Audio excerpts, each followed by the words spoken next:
हो हे प्रेमाची परिभाषा आहे भाऊ. मी तुम्हाला सांगतो आता मुलं आता ज्याचे लग्न झाले की नाही त्याचेच लग्न झाले.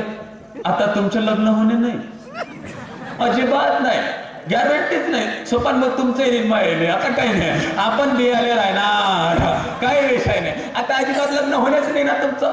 काय फायदा काय? राष्ट्रपती महिला, आपल्या महिला राष्ट्रपती प्रतिभाताई मुलगी, खासदार आपल्या मुलगी, डॉक्टर मुलगी, कलेक्टर मुलगी, शिपाई मुलगी, सगळ्या इकडे मुलगी, तृप्ती देसाई मुलगीच. तुमचं काय रताळे हो, 2 वांगे 3 अंडे, काही नाही आहे तुमचं. त्याच्यामुळे तुम्ही आता असेच राहा. आतापर्यंत जे झाले की नाही, आता तुम्ही पहा एवढ्या दादा, पोराईच्या बापाचा भाव कमी झालाय. पोरायचा बाप डोक्याला हात लावणार, कधी जाईल रताळ घरातून, कधी जाईल रताळ घरातून. आणि पोरीच्या मायला लय व्हॅल्यू आली आता. पोरीची माय लग्नात पाहिला की तिचा तान, 9वारी साडी नाकात नसते असा झटका मारते. पोरीच्या मायला लय व्हॅल्यू आली आता. आता काही दिवसानं मुलींनो, आता मुली पाहाचा कार्यक्रम बंद होणार आहे. बंद झाले कार्यक्रम.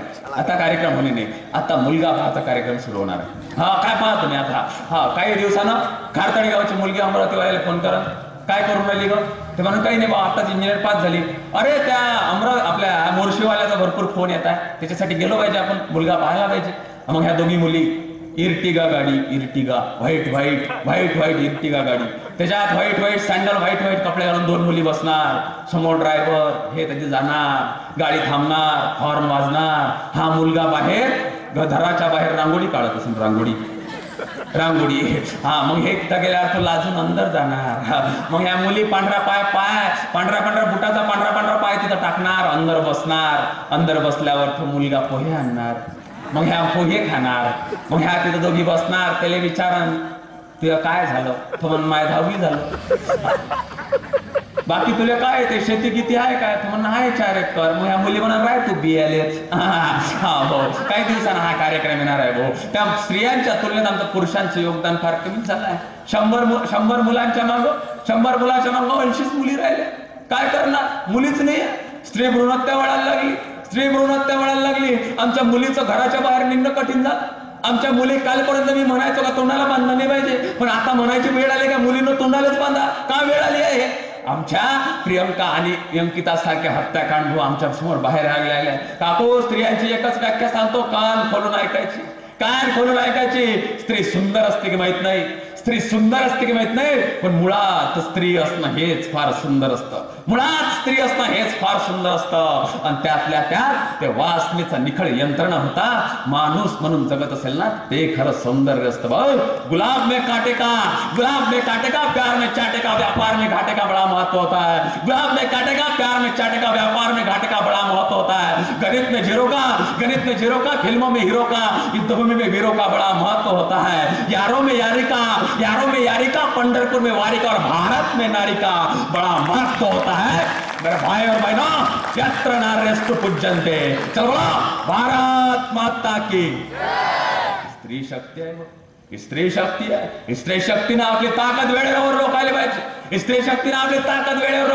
ओळखायला पाहिजे. ज्याप्रमाणे आपल्या फेऱ्यांलोरी ठेवताना, ज्याप्रमाणे आपल्या बॅगीमध्ये 5 रुपयाचा फेऱ्यांलोरी ठेवता का नाही, त्याप्रमाणे स्वतःच्या बॅग मध्ये 100 रुपयाची सुरी ठेवा. तुमचा भाऊ तुमच्या नेहमी पाठीशी राहील. वेळ आली तर खुपसून द्या. ही गरज आज आमच्या मुलींसाठी राहिली पाहिजे. आमच्या माय बापांनी आमच्या मुलीला हे सांगितलं पाहिजे का हा बाप तुझी केस लावायला तयार आहे. कोण्या मुलानं जर वाकडी नजर केली ना भाऊ, ती नजर तिथंच ठेचल्या गेली पाहिजे. हे आमच्या मुलींना आमच्या माय बापांनी सांगितलं पाहिजे. प्रेम करणं वाईट नाही मुले, प्रेम करणं वाईट नाही दादा. प्रत्येकाने प्रेम केलंच पाहिजे, पण ज्याप्रमाणे प्रेम करता का नाही, त्याप्रमाणे त्या मुलीने मुलाला सांगितलं पाहिजे. ज्याप्रमाणे मला जिंकलाय ना,